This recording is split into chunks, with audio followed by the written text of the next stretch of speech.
Everyone, आज खेसारी लाल ने live आकर के पूरे भोजपुरी इंडस्ट्री को रेल दिया है। एक तरह से कहा जाए कि झाड़ू बना दिया है, छाता अंदर डाल के खोल दिया है, पूरा सच्चाई बाहर ला के रख दिए हैं। क्या चीजें हुई थी, क्या नहीं हुई थी, सारा चीज 45 मिनट का लाइव वीडियो है और उसमें से मैंने 5 मिनट का बनाया है वीडियो को काट काट करके पूरा देखा लाइव मैंने अभी, और काफी अच्छा मुद्दा है उसमें। तो 5 मिनट का मैं उस कट को बनाया हूँ और बना के वो चीजें आपको दिखाऊंगा और बताऊंगा कि क्या खेसारी लाल ये सारी बातें सही बोल रहे हैं। तो बात करते हैं खेसारी लाल के पुराने बयान के बारे में। 2018 में खेसारी लाल ने बयान दिया था कि राम मंदिर पे इतना ही विवाद हो रहा है, इतना ही लड़ाई हो रहा है, तो राम मंदिर के उस जमीन पे हॉस्पिटल बना दिया जाए, कुछ और बना दिया जाए। राम मंदिर की जगह पे काश एक हॉस्पिटल बन जाता तो उसमें मुसलमान का भी इलाज होता और एक हिंदू का भी इलाज होता, क्योंकि हमें राजनीति करना है, हमें राम मंदिर पे, इसलिए हम दुनिया को भड़का रहे हैं। और ये जब तक जनता नहीं समझेगी तब तक हम ऐसे ही हाथ से उसे हर आदमी का झंडा लेकर घूमते रहेंगे और हमारा कोई विकास नहीं होने वाला। लेकिन ये सारा उस टाइम गलत बयान दिए थे, ऐसा बिल्कुल नहीं बोलना चाहिए। जो 500 वर्षों से लोग तपस्या कर रहे हैं, कोर्ट में लड़ाई लड़ी जा रही है जिसके ऊपर भाई आपके घर के ऊपर कोई आए और अपना घर आपका ऊपर छत तोड़ के और ऊपर से बिल्डिंग बना दे,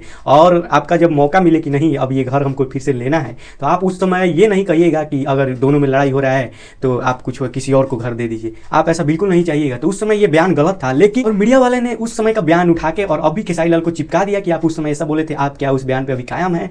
तो खेसारी लाल भी उसमें भाई जवाब देते गए। और राम मंदिर में पढ़ के मैं क्या मास्टर बन जाऊंगा? राम मंदिर पढ़ के क्या मैं प्रोफेसर बन जाऊंगा? आज भी खेसारी लाल गलत नहीं बोले हैं यही कि भाई उसमें राम मंदिर बनवाओ, सब चीज बनवाओ, लेकिन हमारे लिए यूनिवर्सिटी, कॉलेज, IT सेक्टर में IT हब बनाओ, मतलब स्मार्ट सिटी बनाओ, ये सारा चीज को बात किए हैं।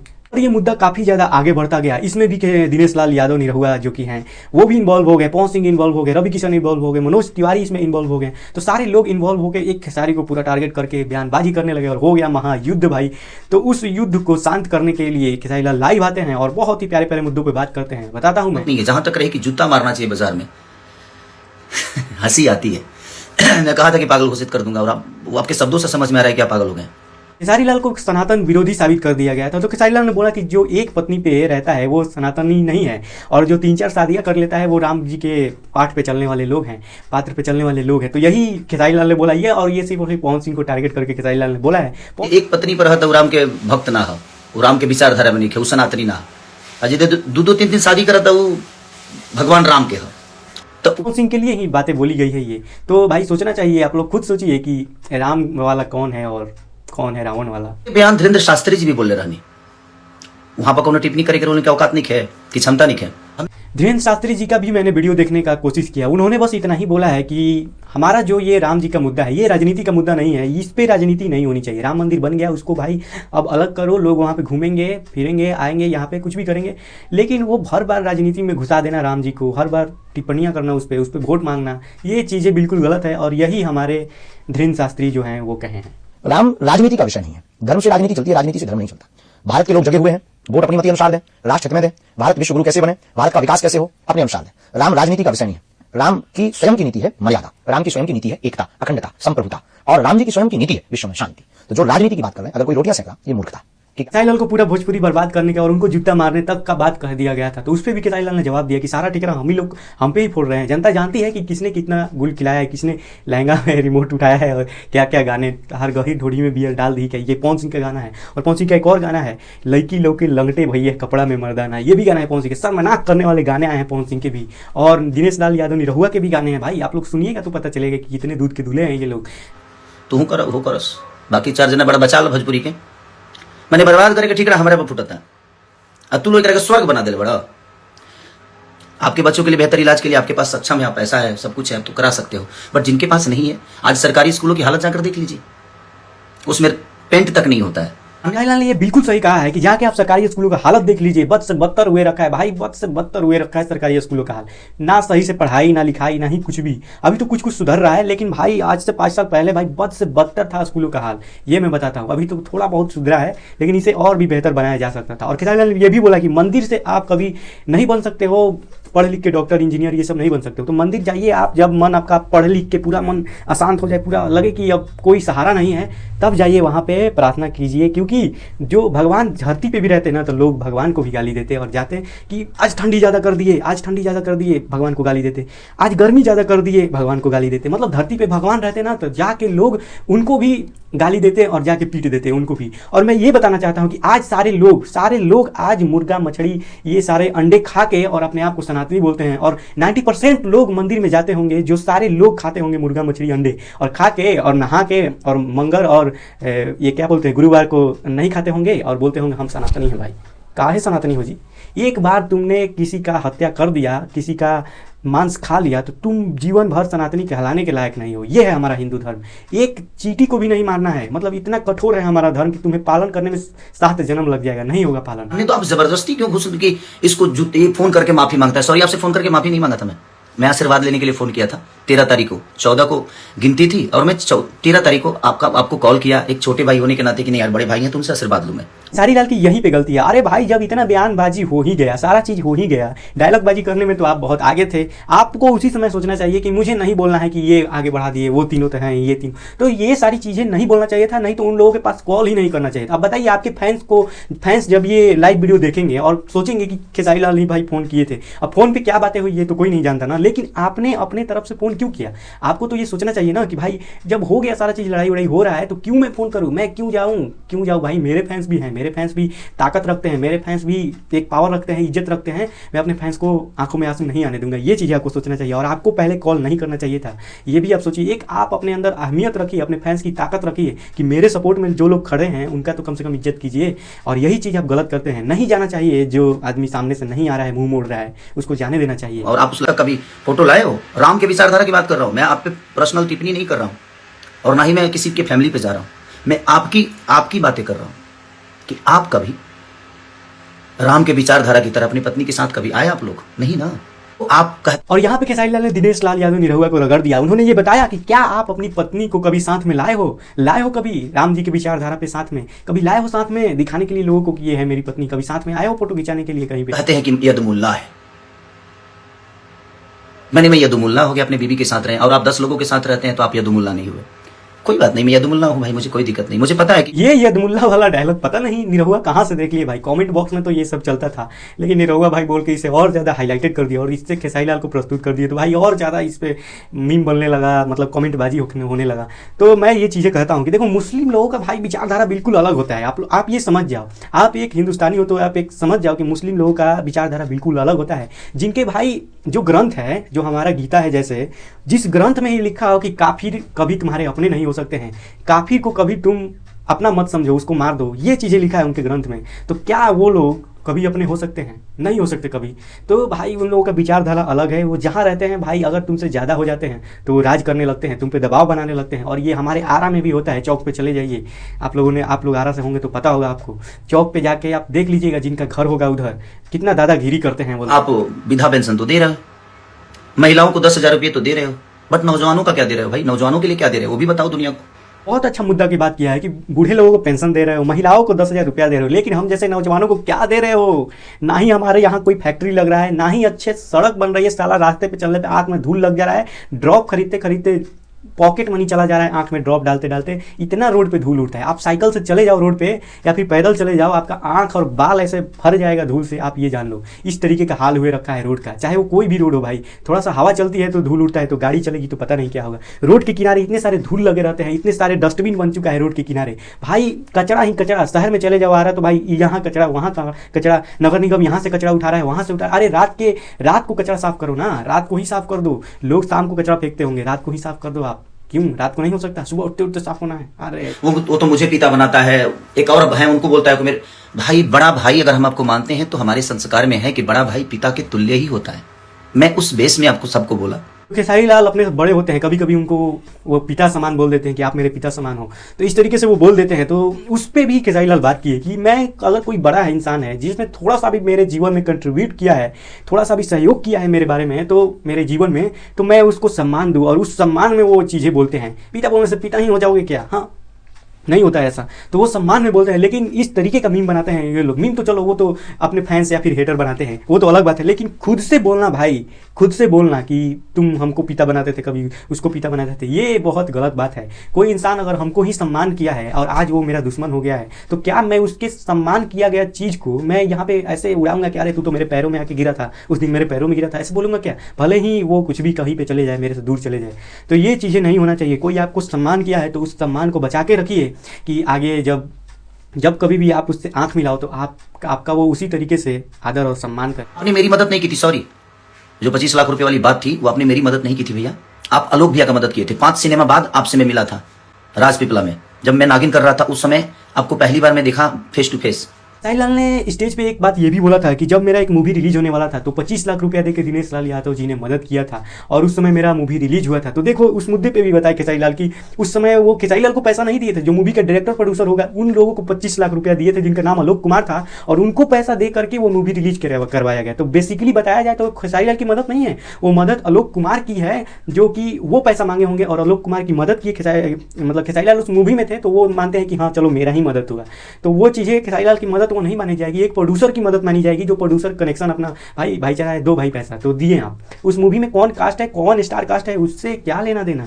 आप तो आलोक कुमार को पैसा दिए, लेकिन उसमें भी खेसारी लाल ने आपको सम्मान दिया और एक माना कि नहीं आपने मेरा ही मदद किया। तो वो चीज़ें भी ऐसे न्यूज़ में नहीं उड़ाना चाहिए था कि मैंने मदद किया है, ये किया है, वो किया है। बिल्कुल नहीं भाई, ऐसी चीज़ों को इग्नोर करना चाहिए। और ये आपका जब जीएसटी फंसा था तो मैं भी मदद किया था, तो दुनिया को बता दूं, बट मुझे नहीं बताना है दुनिया। और खेसारी लाल ये भी बताते हैं कि जीएसटी में कुछ फंसा था। अरे भाई क्या फंसा था, खुल के बताओ, जनता जाने भाई किसकी गांड किसने मारी है। तो जनता जाननी चाहती है, तो आप बता नहीं रहे हो खुल के। सब लोग जानना चाहते हैं कि आपने क्या मदद किया है, आप बताइए खुल के। सब लोग बता रहे हैं तो आप भी बताइए ना। हमारे पिता तुल्य कुणाल जी जो है, जो हमारे भोजपुरी के देखा जाए तो बच्चन है, वो अमिताभ बच्चन है हमारे कुणाल चाचा।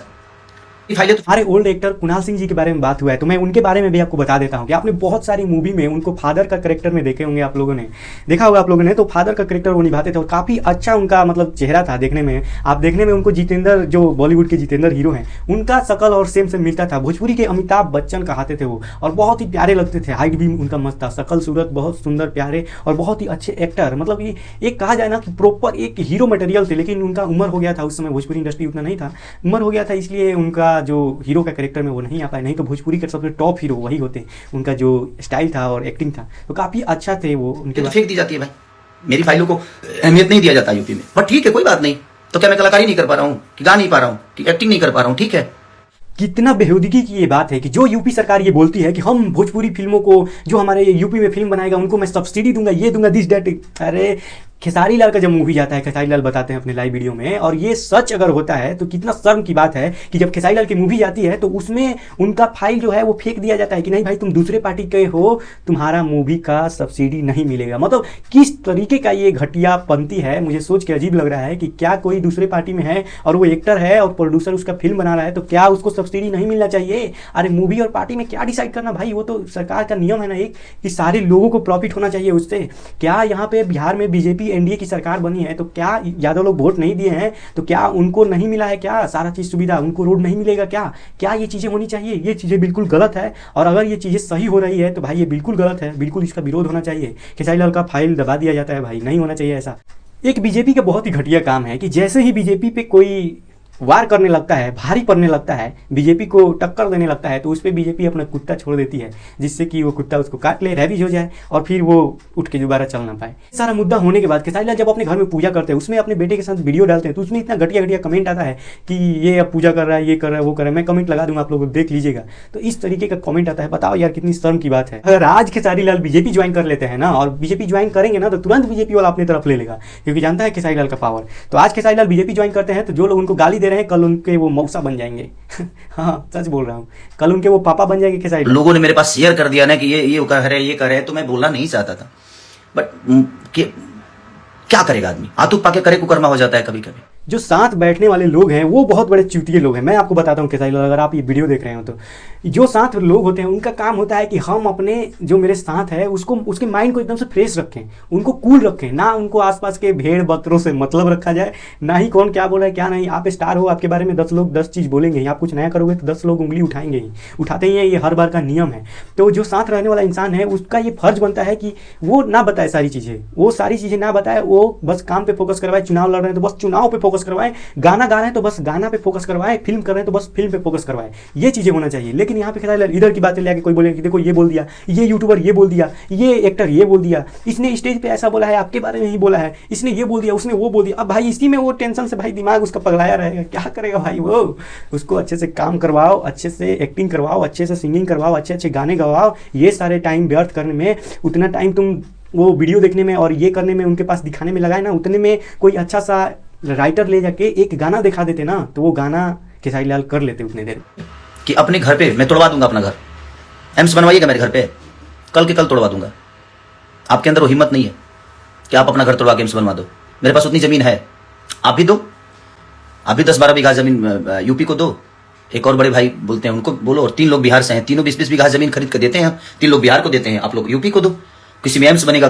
खेसारी लाल ने ये भी चैलेंज दिया कि मैं अपना घर तक तुड़वा दूंगा, आप लोग भी तुड़ाइए अपना घर और वहां पे एम्स बनवाइए, एम्स बनवाइए, मैं भी अपना घर तुड़वाता हूँ। आइए मेरे जमीन में आके मेरा घर जहां बना है तुड़िए और वहां पे 1 साल 2 साल के अंदर एम्स बनाइए, मैं आपको अपना जमीन फ्री में देता हूँ। ये होता है चैलेंज, असली मर्द वाली बात। और ये चीजें एक्सेप्ट करनी चाहिए बिहार सरकार को और यूपी सरकार को, जहाँ पे खेसारी लाल की जमीन है, कि आते हैं वहां पे एम्स बनाते हैं और आप अपना जमीन दो। तो ये चीजें सरकार को एक्सेप्ट करनी चाहिए। अगर दम है तो भाई सरकार एक्सेप्ट करे, नहीं तो इस दिन खुला ना भैया तो मैं आपको ही नहीं, आपसे जुड़े हुए जितने लोग हैं ना, सबको नंगा कर दूंगा। मैं सच बोल रहा हूं। मैं देखिए, आप खोलिए उन सारे लोगों का पोल खोलिए, हम लोग उनको नंगा होना देखना चाहते हैं। आप खोलिए, जितना भी आप जानते हैं सारा चीज़ बताइए। और हम लोग को जानना है कि कौन सा मुखौटा पहन के कितना पानी में है, सब चीज़ जानना है, बताइए आप। और होए एक महायुद्ध होए, देखा जाए। बगल में है ना मस्जिद बना दो। अरे यार मस्जिद से क्यों इतना प्रॉब्लम है आपको? क्या वो विषय है?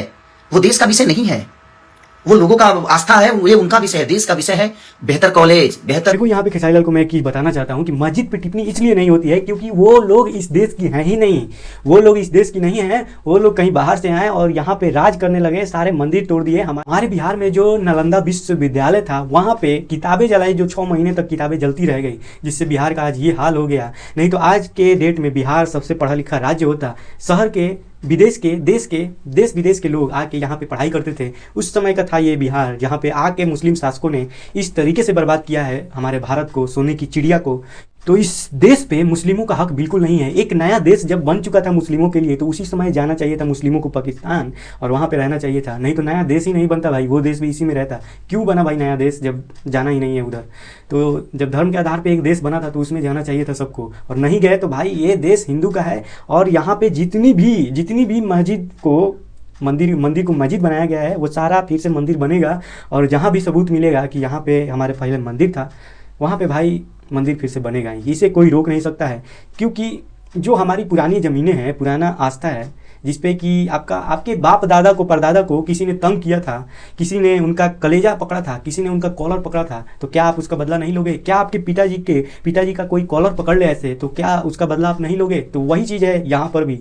आपका वो ज़मीन नहीं है, आपका वो माँ है, और माँ पे किसी ने कब्जा कर लिया है, वहाँ पे तोड़ दिया आपका मंदिर। आप सोचो किस तरीके से उस समय हुआ होगा जबकि टूट रहा होगा मंदिर, कितने लोगों का आंसू और कितने लोगों का खून बहा होगा, तब जाके वो मंदिर टूटे होंगे। ऐसा ही नहीं होता भाई, सब चीज़ का समय आता है। आज हिंदुओं का समय है तो भाई उनको लेने दो अपना जमीन, बिल्कुल विरोध नहीं करना चाहिए। अपना हक कभी नहीं भूलना चाहिए। व्यवस्था कि जब रुपया के भाव गिरते हैं ना, तो समझिए कि इज्जत गिरता है, प्रधानमंत्री की इज्जत गिरती है। आज क्या हो रहा है भाई, देखो ना खुद ही। हमारा विषय देश का विषय है, हम लोग देश पे बात करें, रोजी रोजगार पे बात करें, देश की। भगवान स्वयं किसी को बचाने नहीं, बल्कि भगवान किसी को भेजते हैं और वो कोई इंसानी होता है। इंसानों की हालत देखो ना यार।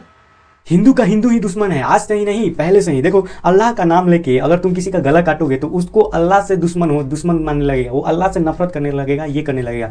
वैसे ही मैं बोलता हूँ कि अगर राम का नाम लेकर के अगर तुम किसी दलित को सता रहे थे इतने दिनों से, उनको कपड़े नहीं पहनने दे रहे थे, स्तन ढकने के लिए पैसा देना पड़ रहा था उन लोगों को, तो वो लोग भी राम से नफरत करने लगे हैं। और वही लोग हैं जो आज कहते हैं कि भगवान नहीं होते हैं, वही लोग हैं। और बिल्कुल ये कहना भी चाहिए। क्यों भाई, जब तुम मेरे बाप दादाओं को सता सकते हो उसके नाम पे, तो मैं भी उसको नहीं मान सकता हूँ। क्योंकि अगर वो उस समय होते हैं तो बिल्कुल तुम लोगों को ऐसे आज राज नहीं करने देते। आज भी तुम ही लोग राज कर रहे हो, तो ऐसे राज नहीं करने देते, तुम लोगों का पतन हो जाता। लेकिन अभी तक पतन नहीं हुआ, तो कैसे मान ले भाई? तो उन लोगों का सोच यही है। लेकिन मैं भी ये कहता हूँ कि जो बीत गया उसे भाई आप याद रखो। लेकिन ये गलती भगवान की नहीं होती है, ये इंसान की होती है। वो लोग भी यहाँ के नहीं हैं जो लोग आपको सताए हैं, वो लोग भी भारत के नहीं हैं और उनके भी राम नहीं है। राम यहाँ के हैं, भारत के। और वो जो आप लोगों को सताए हैं वो लोग यहाँ के नहीं हैं। आप लोग ये समझिए, आप लोगों को पढ़ना चाहिए हिस्ट्री कि वो लोग कहाँ से आए हैं, कहाँ से आके भारत पे अभी भी राज कर रहे हैं। भारत के असली जो असली बोल रहा हूँ, असली वंशज हैं भारत के वो ओबीसी हैं और दलित हैं, वही हैं भारत के असली। बाकी सारे लोग जो ये हैं आए हैं आर्य समाज अलग से, आप लोग ये पढ़िए और समझिए कि कहाँ से आए हैं कहाँ से नहीं आए हैं। ओके गाइस, आप लोगों का क्या कहना है इस पर जरा कमेंट कीजिए। वीडियो पसंद है तो वीडियो को लाइक कर दिए और चैनल को अभी कभी सब्सक्राइब कर दीजिए। मैं भी तो आपसे नेक्स्ट वीडियो, तब तक के लिए बाय।